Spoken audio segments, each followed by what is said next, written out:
ভাবে এভাবে গুঁড়ো করে নিতে হবে। তারপরে জাম্বুরার সাথে ভালো করে মাখিয়ে নিতে হবে। কথা বলতে গিয়ে আমার জিভে জল চলে আসলো। বন্ধুরা, চাইলে আপনারাও ট্রাই করতে পারেন আমার মতন, এভাবে খেয়ে দেখবেন, অনেক মজা।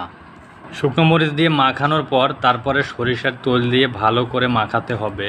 এভাবে মাখানোর পর চলে আসবে সেই স্বাদ। এই যে দেখুন কি চমৎকার কালার এসেছে। ভিডিওটি দেখে যদি কারো জিভে জল চলে আসে তাহলে অবশ্যই জাম্বুরা কিনে এভাবে মাখিয়ে খান এবং দেখুন কি অসাধারণ মজা, চমৎকার কালার এসেছে। আমি প্রায় সময় এভাবে জাম্বুরা মাখিয়ে খেয়ে থাকি।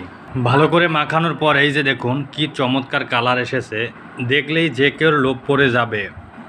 এভাবে শুকনো মরিচ, লবণ আর সরিষার তেল দিয়ে জাম্বুরা মাখিয়ে খেলে অনেক মজা লাগে।